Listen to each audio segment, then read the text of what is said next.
বিরতির পর স্বাগত। সামনেই রয়েছে 25শে ডিসেম্বর অর্থাৎ বড়দিন। আর এই বড়দিনকে কেন্দ্র করে সেজে উঠেছে রাজধানী আগরতলা। অন্যদিকে বড়দিনকে সামনে রেখে মরিয়মনগর গির্জাও সেজে উঠেছে। হিন্দু, মুসলিম, খ্রিস্টান প্রত্যেকে মিলেই এই মেলায় অংশগ্রহণ করেন। প্রায় 1 লক্ষ লোকের সমাগম হয়। দুদিন ব্যাপী বিশাল মেলার আয়োজন করা হয়, কিন্তু শেষ প্রস্তুতি কিন্তু চলছে, কারণ এই মরিয়মনগরে বড়দিন উপলক্ষে গোটা রাজ্যের মানুষ ভিড় জমান। সকাল থেকেই ভিড় হয়ে থাকে এবং এই চার্চে প্রচুর ভক্ত সমাগম হয়, তাই তারই আগে কিন্তু প্রস্তুতি চলছে। প্রত্যেক বছরই বিশাল আকারে মেলা এবং প্রস্তুতি চলে, এবছরও কিন্তু তার ব্যতিক্রম হলো না। তবে সে বিষয়ে কি বলছেন সংশ্লিষ্টরা, শোনাচ্ছি।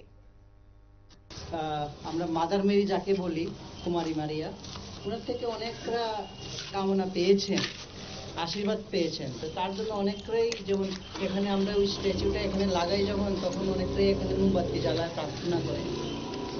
সব ধর্মের লোকরাই তো আসে। হ্যাঁ, এখানে সব ধর্মের লোকরাই আসে, শুধু খ্রিস্টান না, এখানে বিভিন্ন ধর্মের। আর শুধু এখানে না, এই যে বাইরের যে মেলা চলছে দেখবেন, মেলার কমিটির মধ্যে হিন্দু, মুসলিম, খ্রিস্টান সব মিলিয়ে আমরা এই কাজটা করি। আপনারা শুনলেন তাদের বক্তব্য।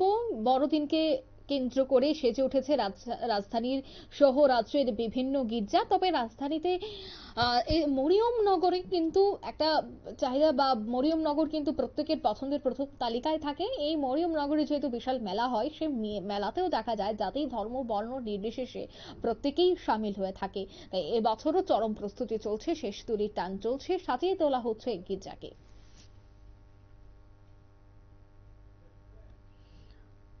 এই মুহূর্তের সংবাদ এ পর্যন্তই। আমাদের পরবর্তী নিউজ এবং আপডেট দেখার জন্য অবশ্যই চোখ রাখবেন শুধুমাত্র নিউজ ভ্যানগার্ডের পর্দায়। ধন্যবাদ।